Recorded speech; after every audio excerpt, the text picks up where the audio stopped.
Bapa dalam surga, tiba saatnya di mana kami boleh merenungkan sebagian daripada firman-Mu. Biarlah Tuhan tolong setiap kami supaya firman yang kami bersama ingin renungkan boleh menjadi sesuatu yang berarti bagi kami. Terima kasih ya Tuhan, kami ingin serahkan semuanya ini ke dalam tangan-Mu. Dalam nama Tuhan Yesus kami berdoa. Amin. Mari kita membaca satu bagian firman Tuhan. Kita akan melihat dari Yohanes pasal 12. Kita akan membaca sampai Yohanes 12 ayat 20 sampai 26. Saya akan membacakan Yohanes 12 20. Di antara mereka yang berangkat untuk beribadah pada hari raya itu terdapat beberapa orang Yunani. Orang-orang itu pergi kepada Filipus yang berasal dari Betsaida di Galilea, lalu berkata kepadanya, "Tuan, kami ingin bertemu dengan Yesus." Filipus pergi memberitahukannya kepada Andreas. Andreas dan Filipus menyampaikannya pula kepada Yesus. Tapi Yesus menjawab mereka, katanya, "Telah tiba saatnya Anak Manusia dimuliakan. Aku berkata kepadamu, sesungguhnya jikalau biji gandum tidak jatuh ke dalam tanah dan mati, ia tetap satu biji saja. Tapi jika ia mati, ia akan menghasilkan banyak buah. Barang siapa mencintai nyawanya, ia akan kehilangan nyawanya. Tapi barang siapa tidak mencintai nyawanya di dunia ini, ia akan memeliharakannya untuk hidup yang kekal. Barang siapa melayani aku, ia harus mengikut aku. Dan di mana aku berada, di situ pun pelayanku akan berada. Barang siapa melayani aku, ia akan dihormati Bapa." Sampai di sini kita membaca firman Tuhan.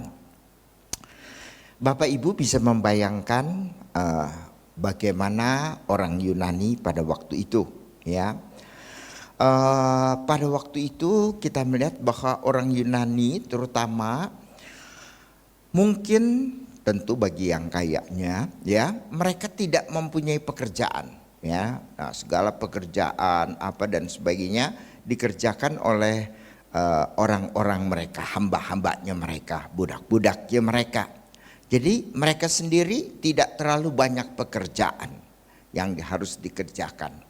Nah, jadi kebiasaan mereka pada waktu itu kita lihat bahwa mereka suka untuk berdiskusi, ya, satu dengan yang lain, suka berdiskusi, begitu kan, ya.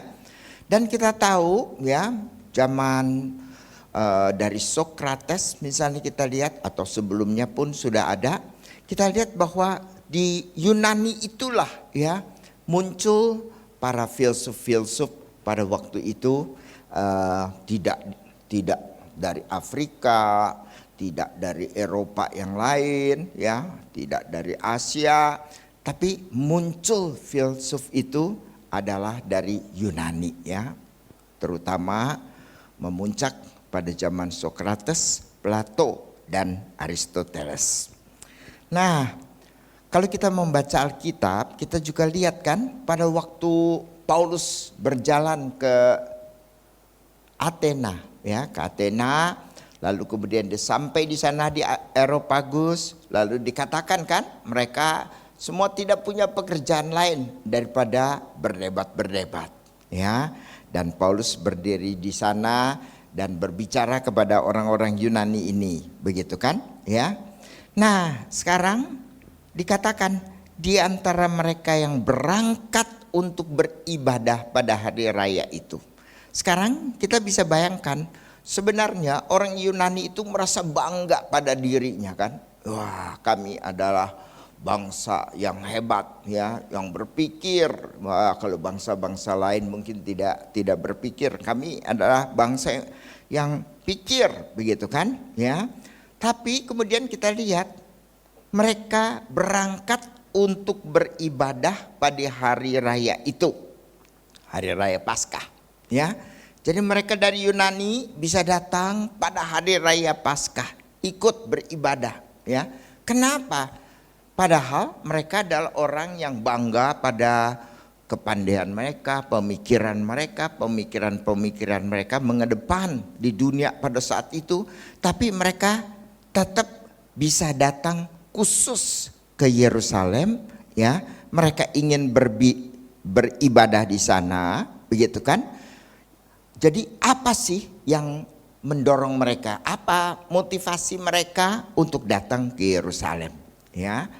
Nah, jadi kita lihat bahwa sekalipun orang-orang Yunani ini adalah mencari bijaksana, ya, mencari bijaksana. Seperti kita ketahui, filsuf itu sebenarnya dari kata philos, ya, cinta, lalu sophia, ya, sophia itu adalah wisdom, bijaksana. Jadi sebenarnya filosofi itulah orang-orang yang gandrung, orang-orang yang mencintai itu bijaksana. Tapi orang-orang dari Yunani yang namanya mencintai kebijaksanaan ini datang ke Yerusalem untuk ikut beribadah. Nah, tapi jangan lupa pada waktu itu adalah masih bangsa Israel itu di dalam zaman hukum Taurat, bukan? Jadi rupanya orang-orang Yunani ini mempunyai kekaguman akan hukum Taurat. Wah, hebat ya. Wah, sudah bisa pikir begini. Wah, sudah atur ini jangan begini, ini jangan begitu, harus begini, harus begitu dan sebagainya, ya. Mereka merasa itu adalah sesuatu yang mengedepan dibandingkan kebijaksanaan yang dicari-cari oleh orang Yunani, ya. Nah, setelah mereka datang ke Yerusalem, ya, lalu kemudian mereka ceritanya untuk mau beribadah. Tapi saya percaya bahwa dalam hati orang-orang Yunani itu, di dalam hati mereka terasa ada sesuatu yang kurang. Apa sih ya? Tentu mereka tidak tahu dong. Ya, kalau mereka tahu apa yang kurang, tentu mereka langsung mencari, bukan? Ya, tapi mereka merasakan, ya, there must be something more. Ada sesuatu yang lain yang saya tidak dapatkan sekedar dari Sophia, dari wisdom, dari bijaksana, ya, dari pengetahuan, ya.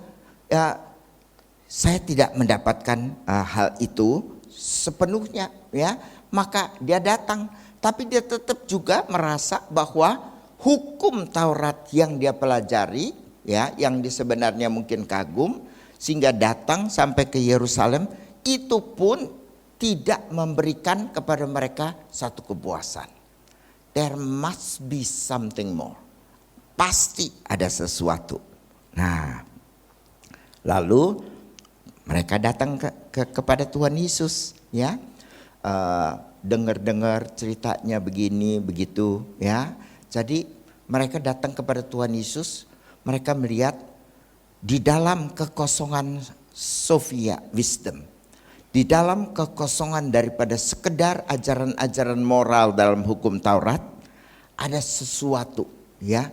Mereka itu haus akan hal-hal yang transenden. Sesuatu masih kurang. Nah, saya ingin belajar daripada Yesus.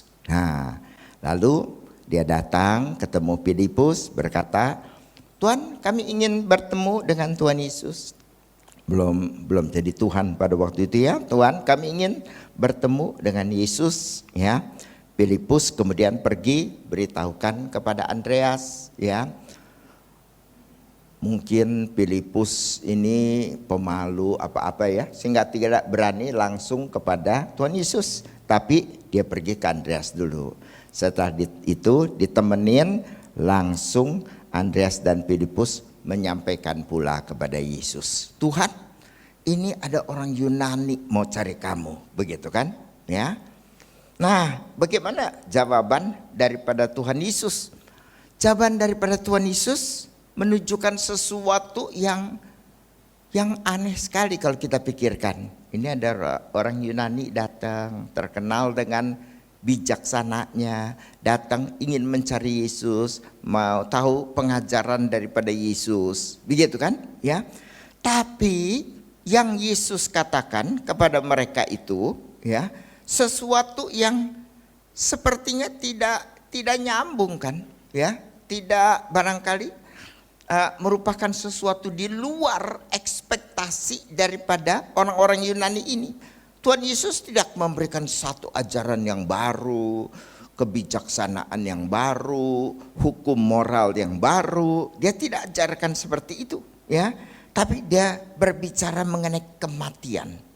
Dia berbicara mengenai benih. Dia berbicara mengenai penyerahan diri, surrender. Jadi kita lihat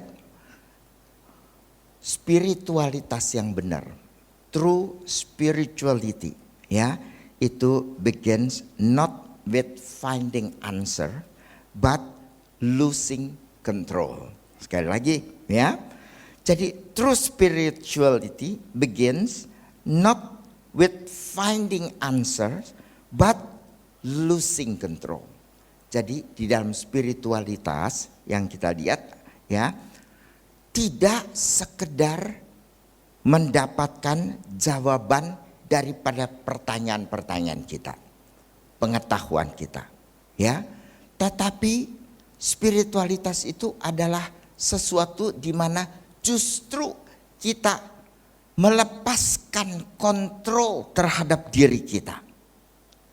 Melepaskan segala sesuatu yang ada di dalam diri kita dan kemudian berserah sepenuhnya kepada Kristus, ya. Jadi orang Yunani datang, tapi Yesus berkata, sesungguhnya jikalau biji gandum tidak jatuh ke dalam tanah dan mati, ya tetap satu biji saja. Tapi jika ia mati, ia akan menghasilkan banyak buah, ya. Jadi ternyata jawaban daripada Tuhan Yesus sama sekali barangkali di luar pengharapan daripada orang-orang Yunani ini, ya. Dunia kita adalah dunia yang penuh dengan self optimization, ya.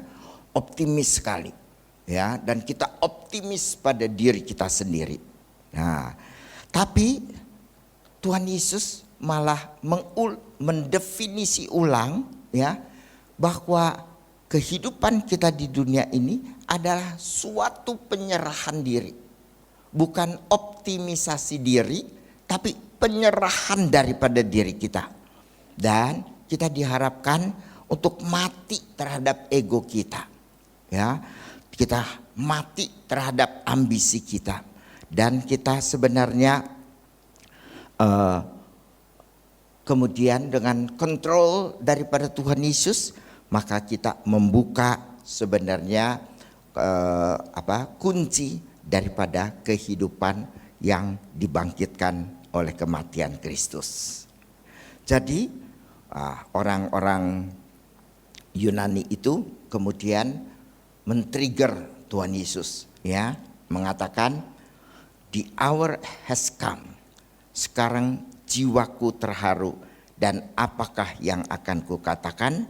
Bapa, selamatkanlah aku dari saat ini. Tidak, sebab untuk itulah aku datang ke dalam saat ini. Aku datang ke dalam saat ini. Jadi itu malah yang dikatakan oleh Tuhan Yesus, ya, bukan sekedar meraih kebijaksanaan, meraih pengetahuan, meraih sofia atau wisdom atau kebijaksanaan, ya, tapi justru surrender, penyerahan diri kepada Tuhan. Ada seorang apa ya, lupa lah kebangsaannya, ya. Tapi kamu juga nggak tahu, sama-sama lah, ya. Viktor Frankl, ya, Viktor Frankl, dia mengarang sebuah buku Man's Search for Meaning. Buku ini menjadi buku yang sangat terkenal sekali. Man's Search for Meaning, manusia mencari arti, ya, mencari purpose, mencari tujuan daripada kehidupan. Viktor Frankl ini lupa saya apa Hongaria, apa Polandia, apa apalah begitu ya. Tapi kamu tahu juga percuma lah ya, nggak jadi tambah duit, nggak jadi makin ke sorga kan, ya nggak apa-apalah. Jadi dia tuh ditangkap oleh Nazi, ya, tangkap oleh Nazi, lalu kemudian dimasukkan ke dalam kamp konsentrasi, ya. Kita kita tahu kan berapa kejamnya di dalam kamp konsentrasi itu, ya, mereka dipaksa kerja, mereka itu kelaparan, musim dingin mereka kedinginan karena tentu tidak disediakan pemanas begitu ya untuk para tawanan. Jadi kedinginan, kelaparan, mereka dipaksa bekerja, disiksa dan sebagainya kalau dianggap malas di dalam bekerja, ya. Jadi orang-orang di dalam kamp kamp konsentrasi daripada Jerman ini sangat banyak sekali yang meninggal pada waktu itu, ya. Dan memang maksud daripada Hitler Nazi pada waktu itu adalah melenyapkan orang-orang Yahudi, ya, melenyapkan orang-orang Yahudi.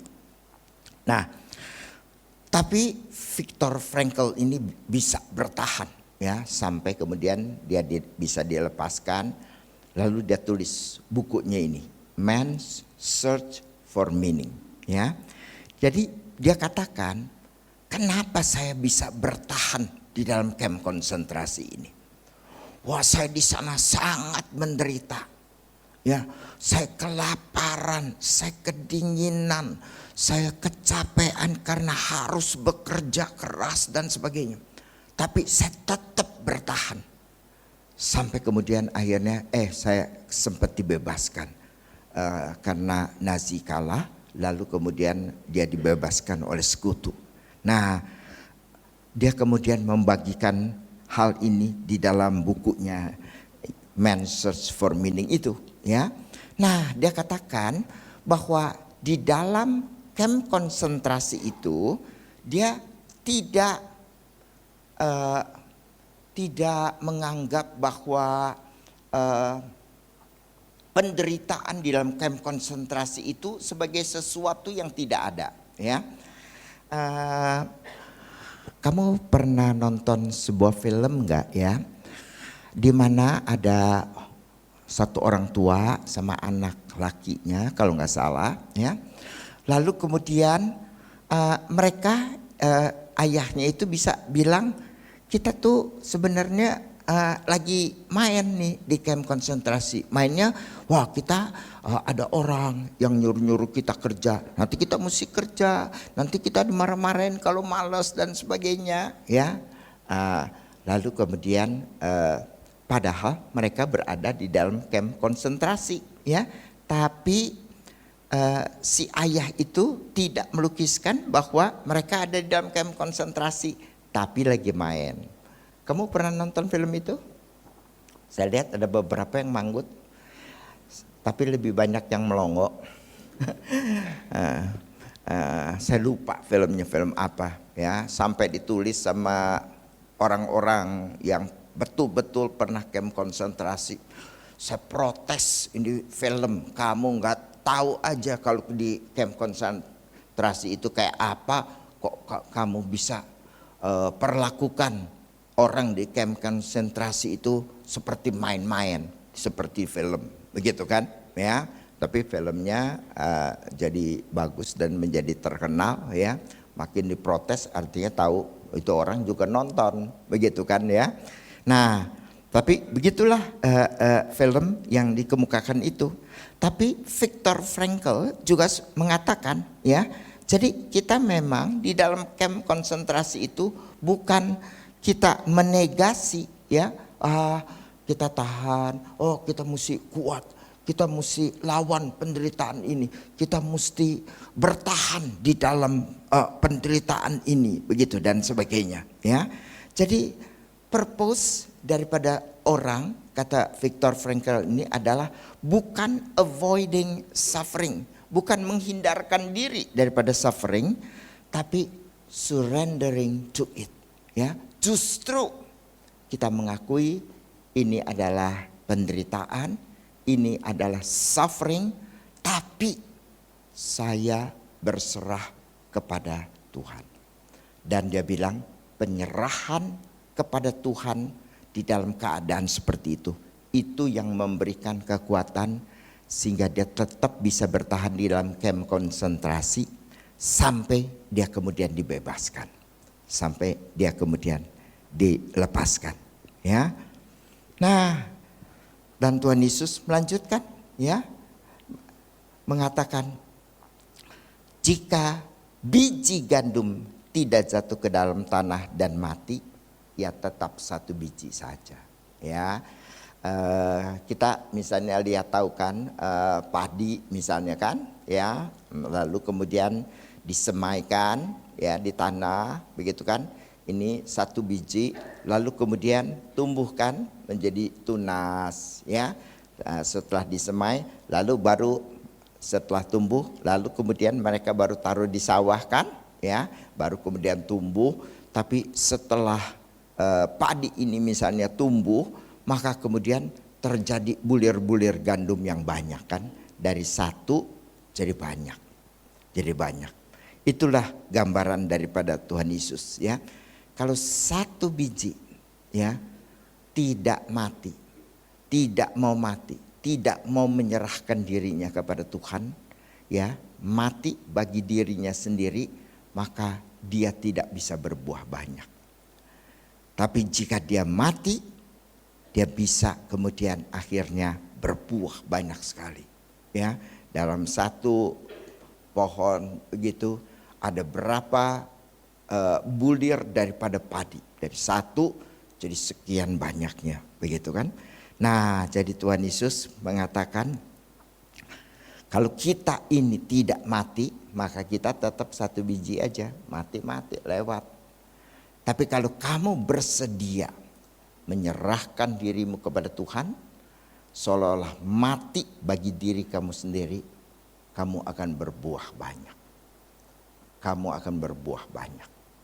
Dari satu akan menjadi berbuah banyak.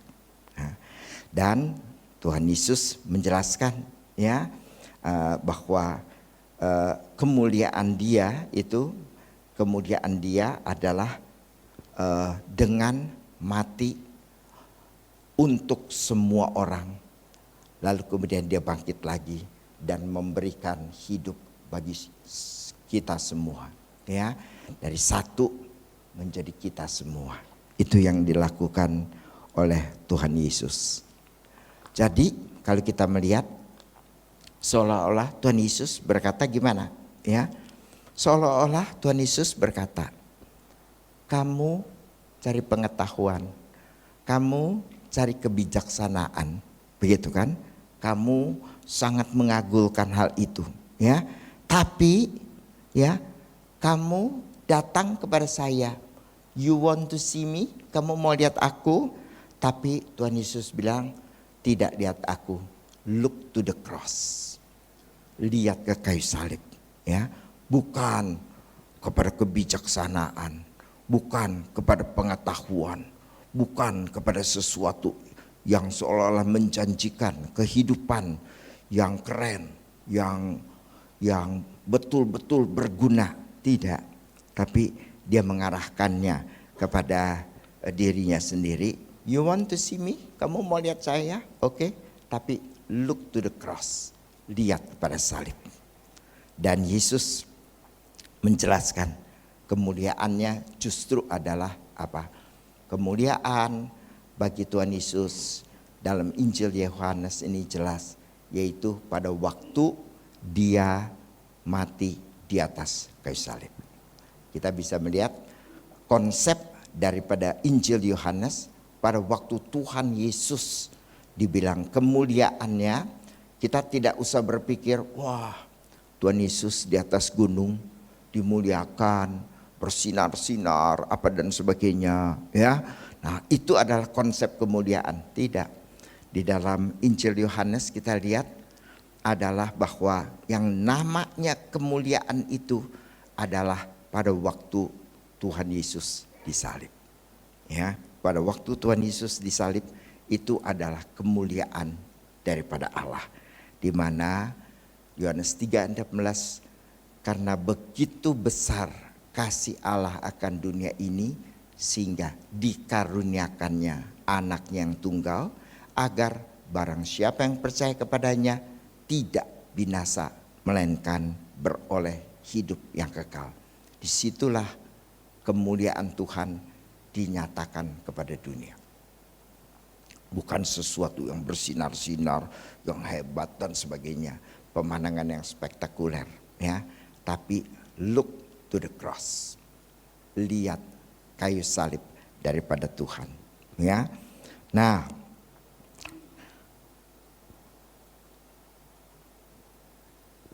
jadi kita melihat bahwa spiritualitas adalah sesuatu yang merupakan kebalikan daripada apa yang dipikir oleh dunia, ya. Kalau Agustin berkata, the Son of God died so that sinners might live, ya. Anak Allah mati agar orang berdosa boleh hidup. Tapi dia membinasakan kematian di dalam kematiannya. He killed death in dying. Tuhan Yesus mematikan kematian itu dengan kematiannya. Nah, we gain by losing. Kita mendapatkan dengan melepaskan. Kita hidup, live by dying, dengan mati.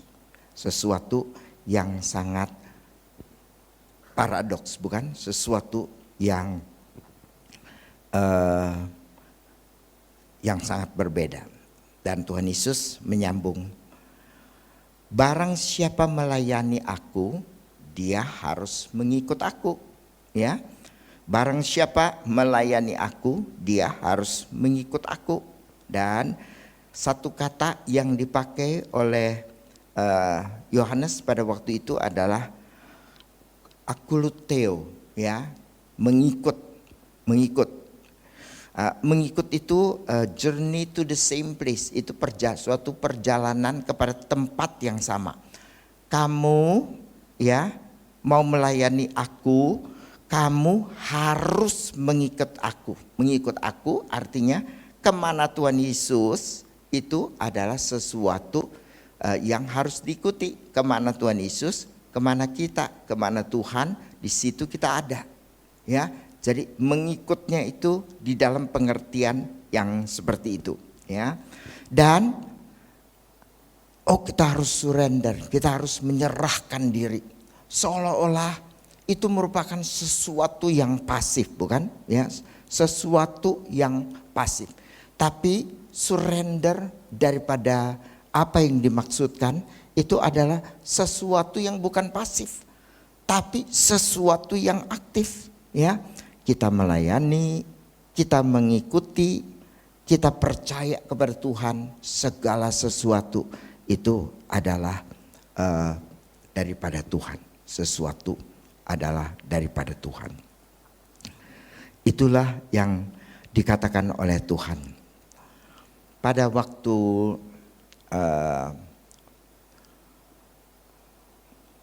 itulah di Jawa Tengah, ini peristiwa beneran, ya. Jawa Tengah ada seorang suster bekerja tentu di rumah sakit, ya, ya. Tapi suster ini tidak seperti suster yang lain, ya. Judas lah apa gitu. Pasien minta apa, cerewet katanya gitu, ya. Suster yang itu kita mesti kasih kopi Jessica itu saya rasa, ya. Nah, ini suster beda sekali nih, ya. Dia datang kerja di rumah sakit, dia bisa menghibur pasien, ya. Tidak ada sama sekali yang besuk dari keluarganya. Nah, dia bisa samperin pasien itu, dia hiburkan. Wah, ini saudara, ini nggak ada yang datang, anak-anak nih nggak ada yang datang. Mungkin mereka sibuk, ya. Nggak apa-apa, kita menikmati aja waktu yang diberikan oleh Tuhan, misalnya kan. Di rumah sakit, ya, seperti itu, menghibur pasien yang tidak dikunjungi oleh keluarga, ya. Lalu anak-anak misalnya kan, taruh di bagian anak, wah anak nangis-nangis terus kan, cari papa mama, begitu ya. Nah, dia yang ajak main anak-anak, ya, ajak main sampai tuh anak lupa cari papa mama. Tapi suster pergi dia ingat lagi papa mamanya, begitu kan ya. Nah, tapi itu yang dia kerjakan, ya. Ada ibu melahirkan, susunya tidak keluar, ya. Dia bisa belikan susu karena si ibu mungkin tidak punya cukup uang untuk beli susu bayi kan, mahal banget gitu kan. Sedangkan dia punya susu belum keluar, ya. Wah, dia yang cariin, dia yang beliin dengan uangnya sendiri dan dia berikan kepada ibu itu untuk bisa menyusui anaknya, begitu kan. Wah, dia rajin sekali, begitu kan. Lalu kemudian suaminya sering mengatakan, kamu bekerja terlalu capek ya, nggak usah tahu begitu-begitulah, begitu ya. Ya pokoknya kerjaan suster ya kerjain aja, antara obat lah, suntik ya apa, udah nggak usah yang itu lain-lain tambahan, kan kamu pulang jadi capek, begitu ya. Tapi suster ini bilang, mereka butuh saya, they need us, begitu kan. Jadi dia tetap pulang memang capek sekali ya, karena dia kerja, dia aktif, begitu kan. Dia pulang capek sekali. Lalu kemudian muncul COVID kan, muncul COVID. Ya, dengan munculnya COVID ini dia bekerja lebih banyak ya, 2 kali lipat dia bekerja 16 jam. Ya, 16 jam. Terus setiap hari Minggu ya, setiap minggu dia tetap bekerja ya. 16 jam, dia cuma menyisakan 8 jam untuk dia istirahat ya. Sisanya dia terus bekerja. Kembali suami dan anak-anak bilang, masa kerja sampai 16 jam ya. Itu gantian dong, begitu kan. Masa kamu kerja sampai ini 16 jam. Lalu kemudian setiap hari Minggu nggak ada hari libur sama sekali, begitu. Tapi suster bilang, ya kita di rumah sakit kekurangan perawat. Orang yang sakit itu begitu banyak masuk sehingga kita semua kewalahan. Udah semua orang kerja, kita masih kewalahan untuk merawat mereka yang kena pandemi itu. Ya, lalu tapi istrinya tetap bilang, they need us. Mereka memerlukan kita. Ya, kita perlu untuk melayani. Dia siapa yang bisa melayani mereka? Tidak ada. Dalam musim pandemi begini, begitu banyak orang yang masuk rumah sakit, ya, sehingga kekurangan perawat ini dan mengharuskan mereka bekerja. Lalu pada waktu pandemi ini dia lalu bekerja ya, kalau masuk ke ICU misalnya ya, dia kamu tahu kan bahwa keluarga nggak boleh masuk kan tempat ICU kan, paling boleh lihat dari luar, begitu kan ya, atau kalau di dalam mereka tetap tidak boleh masuk ya. Jadi si suster ini bukain handphone ya, kasih lihat ya, lalu mereka itu video call ya. Jadi yang di luar bisa melihat yang di dalam bisa ngelihat yang di luar. Dia bukain karena mereka kan sulit, lagi sakit nih, dibukain. Ini keluargamu yang di luar, ya. Satu ngomong, nanti dia juga ngomong, begitu kan, ya. Seperti itu dia kerjain di ICU-nya. Lalu kemudian setelah berapa lama dia mulai batuk-batuk, ya. Dia mulai batuk-batuk, kemudian muncul demam, ya. Setelah muncul demam, langsung di PCR dan langsung kedapatan positif, ya. Nah, dia sendiri kemudian masuk ruang perawatan, masuk ke ICU, ya. Nah, sekarang giliran orang lain buka video call buat dia, ya. Kemudian video call dengan suami, dengan anak-anak, ya. Lalu dia berkata kepada suaminya, kepada anak-anaknya, "Sorry ya Pak, tapi they need us. Mereka perlu saya, ya. Saya tetap harus bekerjakan ini, tapi kemudian saya juga akhirnya ketularan. Begitu sekarang giliran saya harus masuk ke ICU." Dia pesan, ya, "Pak, rawat anak baik-baik." Begitu kan, saya mungkin tidak kuat, Papa rawat anak-anak dengan baik. Lalu kemudian bilang kepada anak-anak, "Ingat ya, taat ya pada Papa, jangan ngelawan-ngelawan. Jadi anak yang baik ya sama Papa. Lalu kemudian kalian harus belajar dengan baik, ya. Kalian harus menurut pada Papa." Terus dia meninggal, ya. Dia meninggal. Tuhan Yesus berkata, mereka yang mengasihi nyawanya, justru dia akan kehilangan nyawanya. Tapi barang siapa tidak mencintai nyawanya di dunia ini, ia akan memeliharakannya untuk hidup yang kekal. Apakah orang Yunani tadi kemudian bertemu dengan Tuhan Yesus? Berbicara apa dengan Tuhan Yesus? Ya, kita tidak dilanjutkan oleh Yohanes. Tidak dikemukakan pembicaraan lebih lanjut dengan orang-orang Yunani ini, ya. Jadi kita tidak tahu sebenarnya apa yang terjadi, ya. Mereka bertemu Tuhan Yesus, apa yang mereka bicarakan, mereka mungkin tidak mengerti, ya. Tapi satu hal, arahan Tuhan Yesus, look to the cross, ya, look to the cross. Jadi mereka datang untuk mencari bijaksana atau apapun yang bisa memberikan kepuasan dalam hidup ini. Tapi Yesus cuma menyuruh mereka, look to the cross, lihat kepada salib daripada Tuhan Yesus. Dan salib ini yang akan menarik banyak orang kepada kasih daripada Tuhan Yesus. Anda bertemu dengan Tuhan Yesus, apa yang Anda lakukan? Apakah Anda membawa orang lain ke dalam untuk mengenal Tuhan Yesus? Mari kita berdoa.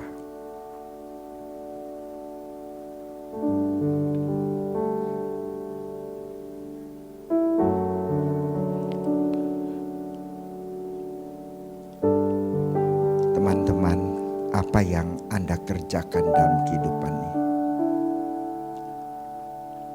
Apakah Anda masih sibuk? Seperti tadi dikatakan, kita mungkin masih sibuk dengan ambisi kita, keinginan kita. Apa yang kita mau capai?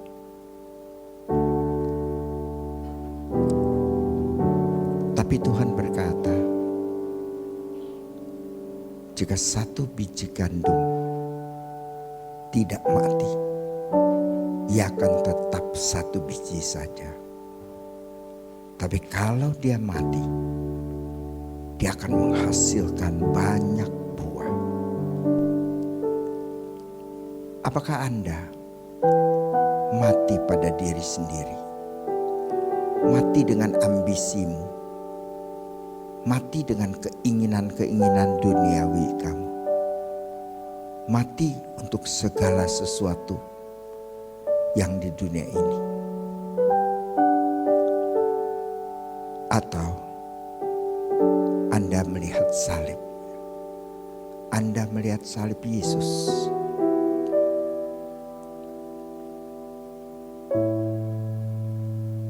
dan Anda mendapatkan hidup yang sesungguhnya di sana. Maukah Anda menyerahkan diri kepada Tuhan Yesus? Silahkan Anda berdoa.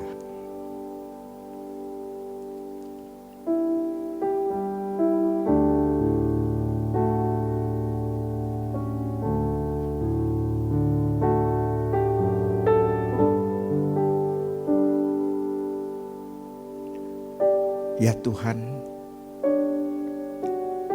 biarlah kami juga boleh mendapatkan salib-Mu, mati bagi diri kami, penyerahan total kepada Tuhan, mengizinkan Tuhan memakai hidup kami ini bagi kemuliaan nama-Mu. Terima kasih ya Tuhan. Kami serahkan diri kami. Dalam nama Tuhan Yesus kami berdoa.